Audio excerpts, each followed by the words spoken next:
Hello, everybody. Welcome back to the Pain-Free Comeback channel.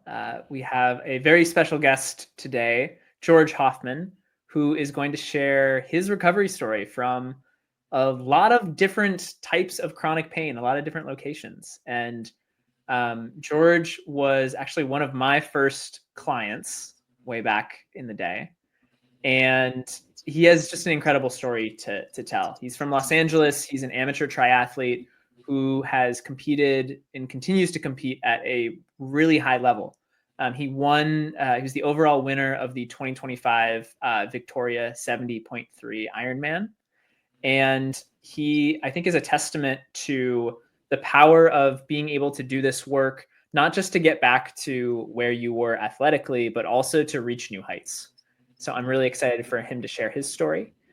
He's also the director of marketing at Medable and is the founder of Hoffman Endurance, helping high-performing endurance athletes reach their peak. And yeah, George experienced, I think we said, shoulder, ankle, back, knee, elbow pain, like on this journey, popping up in different places, and has made a pretty incredible recovery. So George, great to have you here, and thanks for being willing to share your story with everyone. Yeah, thank you for the very kind introduction. I'm happy to be here and happy to share my story. Yeah, it's been a long journey. So, but hopefully some people out there can learn from it. Yeah, absolutely. And we were reflecting on it before we started recording here, just kind of how long it has been. And so what I'd love to do is just give people a sense of who you are and who you were before the chronic pain, the TMS, neuroplastic pain started. Yeah, I mean, big question, but I guess, yeah, I've always been, I had a great upbringing. I was born in Salt Lake City, Utah, was raised in the Catholic school system, was always very motivated in school, very motivated athletically. I played soccer all through my life. Had great friends growing up, an awesome support system, and really everything that a kid could ask for growing up. No real pain symptoms at all. To kind of jump into that, like throughout my high school career, I had the accident snowboarding here and there where I had a concussion or broke a bone, but no chronic pain symptoms. And then, in college, I stopped playing soccer. I was playing club soccer, but I stopped very competitive soccer in college and went to University of San Francisco and just kind of picked up running as a replacement or an athletic outlet, as I didn't have soccer as much anymore, which was my entire life through high school, and just fell in love with running. And then, after college, moved down to LA and continued running. Found a good group of friends out here. And actually, a couple of times I went through some injuries, like training for marathons. I was training for a marathon, had never done one at the time, but I had been running so much that I was like, okay, this just needs to happen. So when I was in LA, I started training for marathons, and I just could not get through a full training cycle without some type of injury popping up or sidelining me. And then I decided at one point, because I had some other friends that were doing triathlon, to kind of just tag along on bike rides and do something other than running, because I was like, okay, it's definitely running that I'm just unable to do. But still very motivated to like be athletic and compete and be active. I picked up triathlon and kind of fell in love with it. In 2017, I did my first longer distance race, and from there I was kind of hooked. And then that kind of led into this very, very long journey where I had a few awesome years of just training and, growing as an athlete and a person within the sport, building a community around triathlon and through all my triathlon connections. And, and then in 2020 is kind of when all of the pain and injury stuff started creeping back in. And I don't know where you want to take it, Alec, but that's kind of where the story really starts, and I think where the learnings are. But yeah. Thanks for sharing all that. One thing I didn't realize that you went to USF. I totally didn't make that Yeah, connection. San You being a Francisco. Brit. Yeah, I think the interesting thing that you mentioned is, had like childhood that, any child would ask for, right? And I think, for maybe people watching there's this sense of, sometimes it's like, yeah, I didn't have any of these big things, like these big T traumas or things that, kind of looking back on childhood would be like big red flags. And, kind of leading to the question for some people of like, oh, why did I get symptoms if that was the case? Like, and I think it just speaks to the universality of, these symptoms kind of crop up in different places and for different reasons. And, I think, I appreciate you sharing that.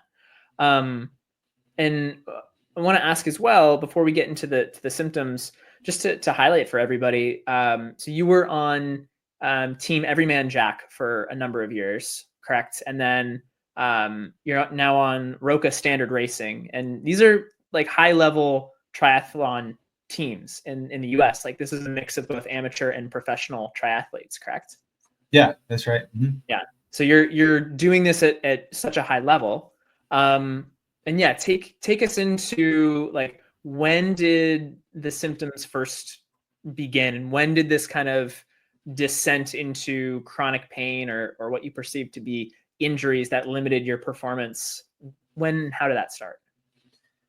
Yeah, I mean, it's funny that you mentioned, Everyman Jack and Roca and like the high level teams, because actually I think in hindsight that those I absolutely love racing on Everyman Jack, and I love my teammates on Roca. It had a lot to do. I think it was a big factor in like my pain persisting. One of many, I think, but in hindsight, definitely something that influenced it. So yeah, and I think so. In 2019 is when I actually came on to Everyman Jack the team, and one important note is I was probably the worst one on the team when I joined. Like, I was a long shot to get on it, and coming into like a very competitive environment with guys that are like all better than you, there was a lot of pressure around that, and it, like, looking back, I was in a very vulnerable, worried state going onto the team. Of course, I was excited and very honored, but I just didn't feel like I had like any of the results to back up my place on the team yet. Which, yeah, for me, there was a lot of internal pressure there coming onto the team. So that was in 2019, late 2019, and then I believe, yeah, the pandemic started early 2020, and along with that, my dad also got a cancer diagnosis, and unfortunately, and so in early 2020, with the pandemic hitting, my dad started treatment, and he lived out here in Hermosa Beach, very close to me, and so that was the only family. My family's not out here, so I was helping him as much as I possibly could and taking care of him. And my relationship with him is very, very close and really, really important and dear to me, and always was. And he was my role model and my everything. So, I kind of spent a lot of time taking care of him as the decline was happening, which was like really, really tough on me. And I think at the time, I was 28 or 29 and not anywhere near grown up, or I'm still not anywhere near grown up, but in such a like,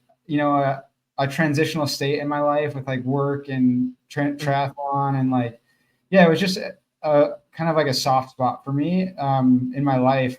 And it just happened to coincide with this diagnosis with my dad, and also the pandemic. And then in February of 2020, I broke my ankle on a trail run. Oh no, wait, I'm sorry. I confused the timeline a little bit. It was 2021. Yeah. Okay. Yeah.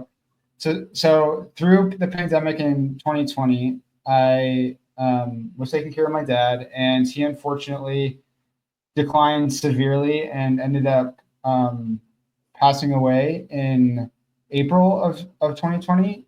And so with that was extremely hard on me, and I had no idea how to deal with that. I have not gone through anything like that in my life with anybody that was that close to me. And I think my answer to it was just to throw myself fully into training and like let me. I used it to avoid like any processing or anything, and it was kind of like just this outlet and this cover up for me. In retrospect, at the time, I was just like I felt so motivated, and I didn't necessarily know why. It was a combination of the new team and everything, but training was my outlet, and I just went absolutely all out. And for maybe a year, I was training well, and I felt like I had gotten over and processed my dad's passing. And we had moved all of his stuff out of his apartment, like his all of the after death stuff that one has to deal with was kind of closed up and wrapped up, and I felt like I had moved on. Well, as much as one can from a death that close, but it seemed like I was at kind of at peace with it. And then early 2021, I ended up breaking my ankle, or not even that bad. It was a small avulsion fracture on my fibula. So, it was as light of a break as it can get, more of like a bad ankle sprain. And that all healed well at first, just as it normally would. I took time off of running, and the swelling went down and the bone healed. And I was going through PT, but it seemed like the pain was just lingering a little bit longer than it should. And it just continued to linger and linger. And 2, 3, 4 months went by, then 5 and 6 months went by, and I was still having a lot of pain to the point where I wasn't really able to run or exercise or get fully back to the training that I wanted to be at. And meanwhile, I was on this team that expects results, which I still had none of. And so there was a lot of pressure there with that, with everything at that point. Yeah. And so the pain continued in my ankle. And then later that year, so later 2020, it spread to my other ankle. 2020 or 2020. Yeah, right. Later, did I say 2020? Sorry about that. Yeah. Later in 2021, it spread to the other ankle, and I was doing everything possible, like throwing everything at the wall, which is just that. And I think this is kind of part of my personality. Like if I want to do something or figure something out, like I will try like every avenue, just like kind of in a stubborn way too, like pushing through it without listening to any signals, just trying to get to the other side as fast as possible by whatever means possible. And so I was doing all the PT, all the foam rolling, all the stretching, all of the dry needling and electrotherapy. I got like cortisone injections. I had just you name it. Like I went through it as far as like interventions go. I have a few questions about the interventions and the diagnoses and everything, but a couple things you said previously of just like taking a step back and seeing it's 2020, there's a pandemic, you're on this new team and you feel you have to prove yourself on this team, get results. Your dad is declining. He's been given this diagnosis. You're the one from your family who's there and taking care of him. On top of, you have a high level job to do as well. Like that's a lot of stress for anybody to handle. And I think people can really empathize with that. And what you mentioned as well, what I think people will resonate with is using athletics as an outlet, as kind of an escape. And that is, I think it's something that's so common. And it's not like that's an unhealthy coping strategy in and of itself. It can be so amazing to go out on a run or a bike ride or whatever, get fresh air and just process some things and let some things sit and then give yourself energy to go back to it. But when it's used I think what I see a lot is when it's overused as a coping strategy, it becomes something that when it's taken away, like in the case of lingering injuries or chronic pain, it can really decimate somebody because that really key outlet is not available anymore. Right. So when you were you're going through this process, doing dry needling, foam rolling, PT, stretching, trying to get your ankle better. Like, what were some of the messages that you were receiving about why your pain was persisting and why the treatments maybe weren't working?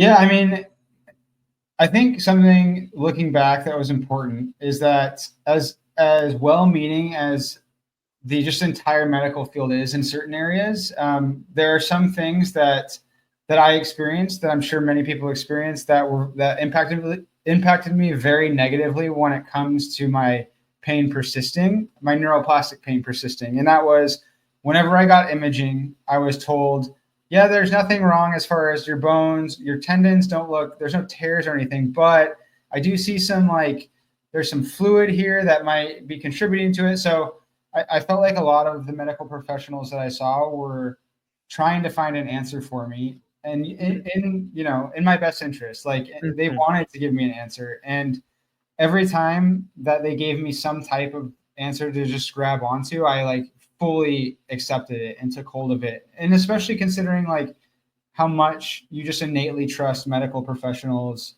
when they're reading imaging, which you have no idea of what you're looking at when you're looking at that. So yeah, I got a lot of signals that there was something wrong, but they didn't necessarily know exactly what it was. But yeah, there was definitely something, whether it was inflammation or extra fluid or something, that there was something going on. Got it. And I will say, and I don't know if I'm jumping ahead here, but later, during my recovery journey, I oftentimes read that is just the wear and tear and the fluid and the inflammation is just a super normal part of everyday life and exercise, and it doesn't necessarily mean that there should be pain, or even it can be a good thing. It means the body is being stressed in a way that might contribute to growth ultimately. So Right. yeah, I just took it all as this is bad, basically. Mhm. And so many people can relate to that, right? It's a very vulnerable position to be in pain, and you're putting your faith in a medical system. And I think by and large, the folks that are in this world, they want to help people, right? Whether it's a chiropractor, a PT, or somebody who's looking at imaging doctor. But there just isn't this kind of awareness of neuroplastic symptoms, and that symptoms can result in a part of the body that looks like it might be injured, but it's really not. So, Yeah. um, so that segue aside, it's the end of 2021. Pain is spread to your other ankle. What happened next? Yeah, I mean, I brought it up to the PTs that I was seeing, and all of them, a lot of the answers were okay. Like you might, because I was trying to train a little bit through all of this, very little, like as much as I possibly could, which wasn't a lot. But even then, I was getting the messages from PTs that, oh, well, maybe it's spreading to the other side because you have now like an imbalance in your gait, or Confirmation, yeah. you're, yeah, it's like something leading to this new pain symptom, but it's definitely structural, is like what the message was. And so then I would start treating this other thing, and then then the pain started spreading to other places. And so let me just get the timeline straight, Alec. So 2021, this was ended 2021. Did we start working together in early 23? 20 Or May of 2023, we started working together. yeah. Okay. So man, sometimes you just black out some of this stuff because it's like such a painful, it was such a painful part of my life, as I'm Mhm. sure like many people that are going through chronic pain can relate. Like it is such a dark time, and it's just so hard. So yeah, so basically for the next 18 months, I went through a whole host of different symptoms and was looking for everything. So it went from my ankles to my knees, it was in my back. uh, I was swimming, and then ultimately it moved to my elbows, which prevented me from swimming completely. Like every pull I took in the pool just sent electric shocks through my elbows. Mm. My shoulder as well. Like I got to the point where like I couldn't do anything. I was even sitting in my chair at work every day. Like just there were random symptoms all the time. And Mm. yeah, I continued to try everything. And one thing actually that happened, I think late 2022, which I don't know if Alec we ever even talked about this, but I visited a doctor, a new doctor, one of the maybe 60 or 70 that I had seen, trying to like find something new. I had visited a doctor, and part of the intake process with this specific doctor was a like mental wellness checklist. And It kind of went through like symptoms of, do you have symptoms of depression? Like, how much does your pain affect you, like psychologically every day? Like, does it, how much do you want to get rid of it? Like, just all this stuff that was very like mind based, which it just kind of made me, it was something new for me. And when I ultimately talked to the doctor, he was referencing this. He's like, man, it seems like you're in a very like low depressed state because of this. Like, it's really impacting your quality of life. And he's like, let's look at all your past treatment. Let's look at where you're actually having pain. And so he kind of looked at all of this together. And a lot of my pain at the time was presenting in both sides of my body, like both ankles, both elbows, both sides of my back. And he was the one to kind of like see that and go, huh, well, I don't want to say anything definitively, but I just want to tell you that like oftentimes pain doesn't present like this if it's actually structural. So, and he said it in a softer way, because obviously that can be very jarring to somebody who had never heard of neuroplastic pain. And to be honest, I'm not sure that he even knew or had bought into like neuroplastic pain entirely, or was like somebody who often told this to his patients. But he was just telling me from like a purely medical standpoint that pain, like when there is structural damage, it often doesn't appear like in symmetry on both sides of the body in multiple places. Which was like kind of my first like, hold on a second. Doctors now telling me that there's something odd going on here, which I just had always thought that everything was structural. So that's where I kind of started like reading about neuroplastic pain, and I picked up Sarno for the first time. And like so many people, I just completely tossed it aside at first. And yeah, this isn't for me, and continued down the route of PT and dry needling and doing whatever I could. And throughout this whole time, I wasn't really racing or training much. I was just spending every day trying to figure this out, working, but still being in pain when I worked. And I guess I'll kind of, anything else I should fill in there, Alec, before I kind of jump into the, I think you paint a really clear picture, and something that people can relate to, of just, heck, even when you said like it's I blacked some of this out, right? Yeah. It's hard to go back to this stuff. And for the people who might be watching this, who are literally in it, like in that period right now, that hopefully that they will be able to black out in the future and remember from a different place. I think it's just it's a testament to how scary it is to be in that position of like having your zone of safety just get smaller and smaller and smaller. Like going from, okay, well, I can't run, but then I'm going to swim. And then, well, okay, now I can't swim because I get electric shocks in my elbow. So let me try biking. And then it's like one thing after the other, kind of your zone of safety gets smaller. You try harder to fix it. You create more fear, and the zone of safety gets even smaller. So I think it's a tough dynamic, and I think it's interesting. It'll be interesting for people to hear how you started to break out of it. Yeah. Well, like I said, like late 2022, or maybe, fall 2022, I read Sarno for the first time, and then threw it away, like dismissed it completely. Spent another 3 months maybe of the pain worsening and being just completely incapacitated. And then for whatever reason, I decided like maybe I'll try Sarno one more time. And I read it, and I don't know if it was because I was now ready to receive the message, or if I was in a place of ultimate desperation. I was like in a very, very, very low place. I had been kicked off Everyman Jack because I wasn't racing or training, which probably contributed to like the low of me hitting this like kind of rock bottom place with everything. But yeah, I guess all of a sudden I was ready. And then when I read it from a completely different perspective, and I just started seeing myself in every page, and it felt like the book, like everything was speaking to me. And I was just like much more open-minded about it. And then once I finished that, I started just like devouring everything about TMS, and like all the new stuff that's come out, all the new books that have been written, listening to podcasts, starting to employ some of like the strategies that I had, some of these books recommended. Like I began journaling, I began meditating, like heavily. Like I was, I'm forcing it almost, of course, Right. like Naturally. I would do. Yeah, exactly. Writing for like an hour, and then like I would put all the pages in like a pot and like burn it all up, and I would try to be as angry as possible and just like get it all out. And yeah, it was just like I was going at it. And then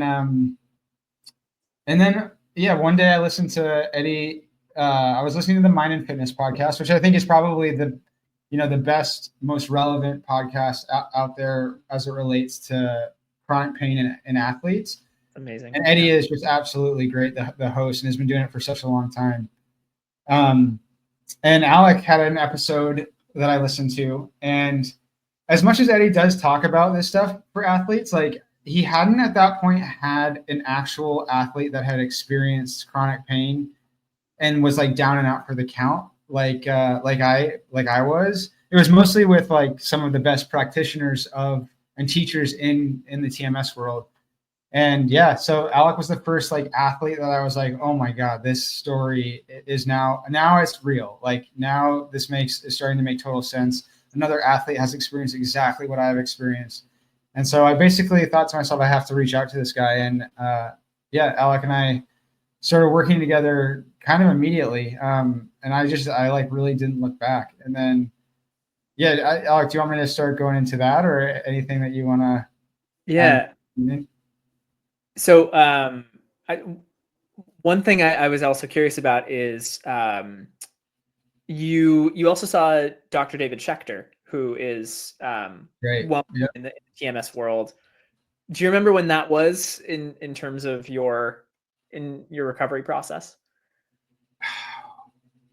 I'm not sure because I had seen. Oh, you know what? It was before. So it was actually before I had listened to that podcast because I remember I had read his book, one of his books, and he practices in LA, and so I reached out to him to see if he would see me, and I went down to his office and he did his tests on me, and he told me that like, yeah, I'm a great candidate for this. He thinks it could definitely be that. I showed him the 40 images that had been taken of my body, and yeah, he kind of confirmed it for me. And then he's like, he had a list of therapists that he recommended that I worked with, and I ended up talking to a few of them, and it just was not a right fit. And then serendipitously, at the time, I was also listening to Eddie's podcast, and I heard that episode, and I was like, maybe it's not. Maybe I don't need like a traditional type TMS therapist. Maybe I need like more of a coach or somebody who has experienced exactly what I've experienced and who knows like the athlete side of this and like all the pressures and everything that comes along with being an athlete. And that's it just clicked when I heard you tell your story on his podcast. And then yeah, I had reached out to you, and then we started working together. I'm curious, talking about like the medical world, like getting all of these different diagnoses and basically imaging and practitioners saying this is what's wrong with you, like physical.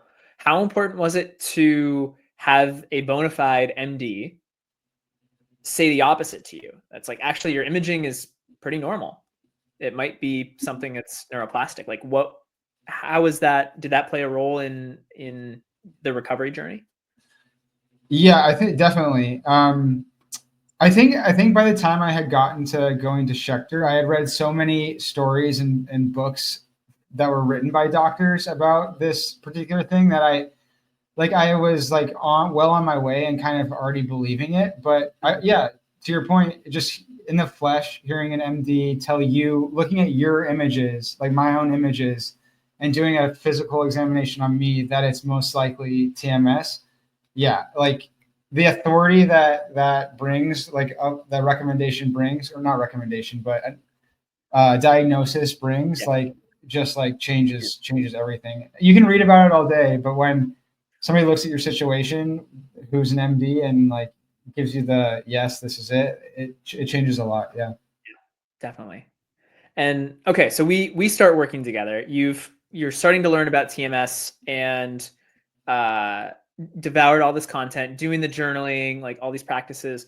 Did you notice changes in your symptoms as a result of reading Sarno and doing this, or What did you notice or didn't notice? No, yeah, I did. I noticed a lot of changes, and I remember I was kind of back to very light training, but there were still flare ups, and I was still having like daily pain, and I was kind of like hitting a frustration point because it wasn't.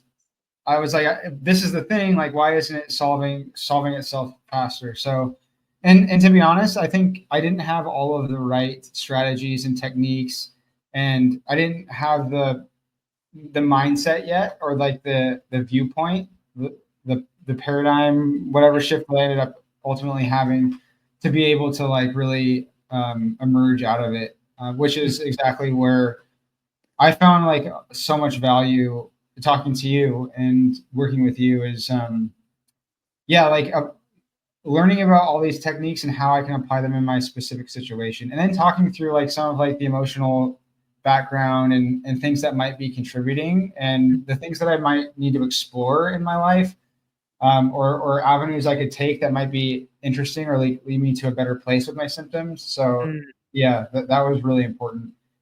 yeah.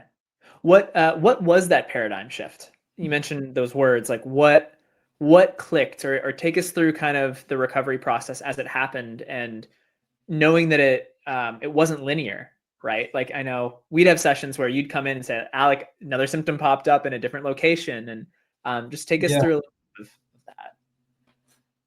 yeah, yeah. So I guess I think a big thing for me, and I think why I didn't fully heal at first is I bought into this concept that the brain can cause pain in the body when there's no structural issue present, and I think just buying into that concept, Mm, regardless of why the brain was trying to do it, was enough to like start me on the recovery path and start like having my symptoms subside, because I truly bought into like, yeah, the brain can cause this stuff, which, for some people that's all it takes. Like their their symptoms go away easily. That wasn't me, and I actually don't know. I don't think that's a lot of people, but I think the process of kind of doing like turning inward and trying to understand myself a little bit better, like how I'm wired, how the experiences in my life have brought me to the place that I was at and potentially contributed to my symptoms. And then also just like learning the strategies to like feel those things and go into them, and then like let them like be released and let that energy move through me. And um, those are not like, yeah, those are not the skills that I had. And I don't think I ever would have picked those up if I hadn't have talked to you. And I think it's important that you get those from another person. Like they're really tough to pick up through like going inward and asking yourself the right questions and being able to feel and experience what's going on inside is really tough to it's tough to read instructions in a book and then apply that to yourself to be able to do that. Like right. I think it requires like building rapport like we did, Alec, and then yeah, going through like this one-on-one conversation and practice to go to those places. Yeah. It's it's interesting, especially with the rise of AI and like, I reaching out or hearing from more people, like they learn about Sarno or they learn about TMS or pain-free comeback actually even through AI. But I think, there's the human element of this, whether it's one-to-one or in a group setting or just being able to relate human to human is so important just for any type of recovery, any type of support, right? We're meant to be in community as humans. Um, and I'm curious about um, as you're getting better. It sounded like there's I talk a lot about there's the sprint component of getting better and then the marathon. Like the sprint component is like that paradigm shift, which can happen in a moment. Like, oh, my symptoms are actually neuroplastic. There's nothing wrong with my body. That's pretty cool. And then there's the marathon component, which is learning the skills of, you know, like you mentioned, being able to release emotions and just process and be honest with yourself, go inward. And I'm curious, what just some of the moments that stuck out to you, or some of the learnings, the nuggets that you came across in your recovery that you wouldn't have, or maybe wouldn't have come across otherwise had you not been in chronic pain. So just like overall like life learnings, or what kind of learning specific to my healing? Either one, or just like learnings or nuggets, things that you learned about yourself, realizations, aha moments that, Yeah. yeah. Yeah, I mean, I think like if I'm honest with myself, prior to like this experience, I like emotionally, like I was not in very much in connection with like my deepest self, my deepest like wants or desires, my emotions, like where I was like really even what I was even trying to do or headed or where I was headed. You know, it was like there were no questions being asked. I was just kind of like I was good at like playing this in the system and like kind of like doing what everybody else thought was success or like going down that road, and I never like questioned it. And so just like the ability to be able to turn inward was one of the, like the biggest things for me, and that there is something going on inside, and that you've got to ask the questions and you have to do the exploration. I mean, like just even some of the simple like things that I picked up, like practices that I picked up, such as like meditation, journaling. Journaling for me was massive. Like, and I know everybody has their different methods that, and some things work for some people. Some things I know don't work for other people. Journaling, you know, is something that works, I think, for a lot of people, from at least from what I've heard. But that was huge for me, and just like being able to like stream of consciousness, right, and like let it go wherever it needed to go, regardless, and not judging any of that, and just like letting it spill out. And then, yeah, I was telling Alec before, I would just burn this stuff like in a little pot afterwards, like you know, like I didn't need myself to read it again. I just needed to get out, and like that practice like served me so well, and I learned so much about myself and what I thought about myself and my fears and all my emotions just through like stream of consciousness writing. So like even that like little method or like practice was just so valuable and has served me still to this day. So Mm. I love that you mentioned that it served you still to this day, because that's, I think, the gift of this work. And that you're picking up life skills, right? It's not just to resolve your symptoms, but practices and tools that you can apply to so many different areas of life and situations. And I'm curious, from your perspective, as you got better, your results like got started to get better as well when you're competing. And I'm curious, take us through a little bit of that kind of evolution of really getting back into training, the way that you saw triathlon afterward. Because in terms of the hard questions, you were asking yourself some of those hard questions. Is this something I really want to do? And getting to a place of kind of redoubling your commitment. I'm just curious about the lessons you learned that apply to triathlon and what happened there. yeah, well, what I think is interesting is like once the pain subsides enough, you know, and I'm back to training.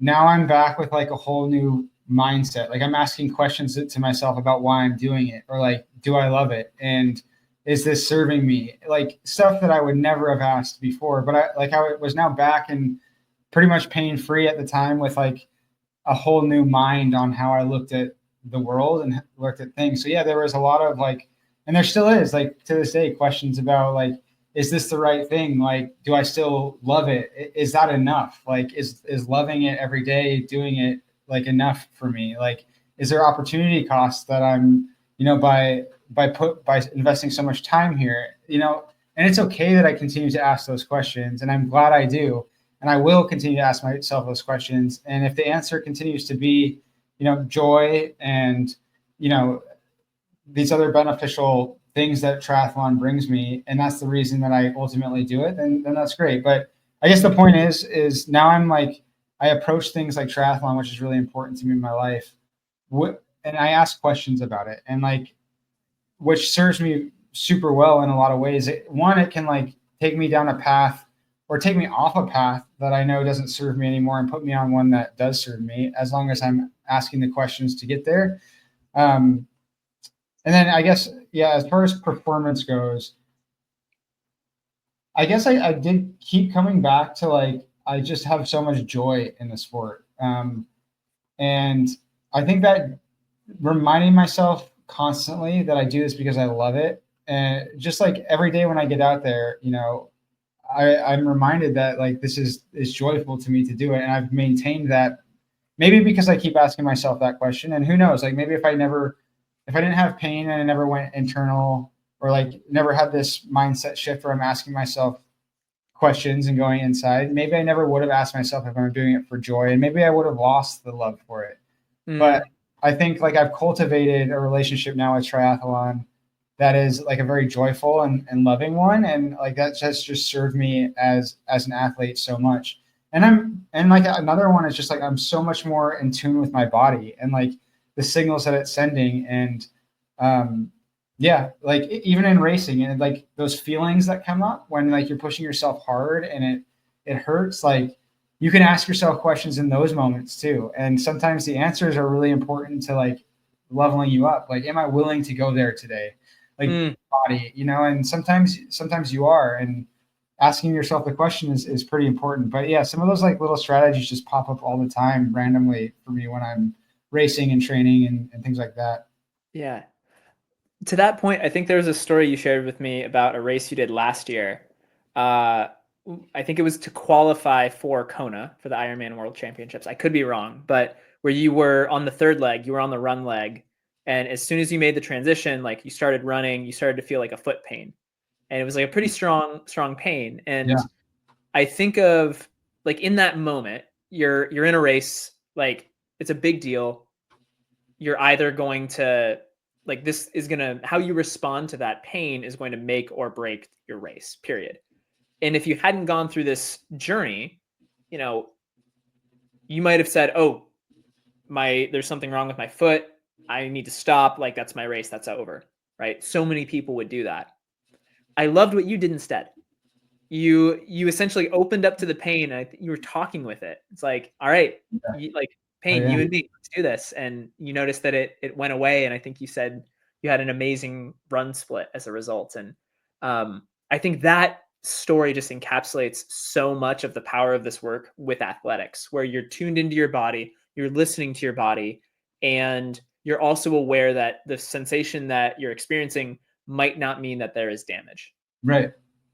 Yeah, yeah, and I think just that, it's approaching the pain with like more of a sense of curiosity first, rather than the reactive dread and like, that's the mindset shift. It's like you're curious about why it's there, and like if it is TMS, if it's trying to tell you something, it's never your first react, or at least for me, my first reaction is never anymore one of like, oh no, it's always like, Mm. this is interesting. What could be going on here? Yeah, which is so different than I think a lot of people. I relate to that as well. Of like, oh, this is interesting. Why is the symptom cropping up? Huh? Let's be curious about it. And um, I think curiosity can be such an antidote to fear and dread.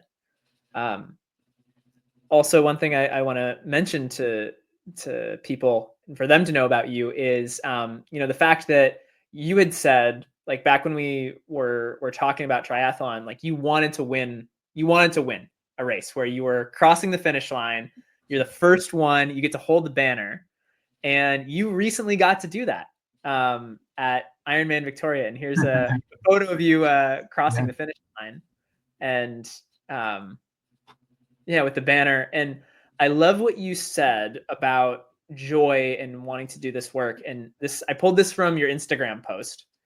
This quote: "I love this silly sport. I love what it demands. I love the people it's brought into my world. I love the highs, the lows, the lessons, all of it."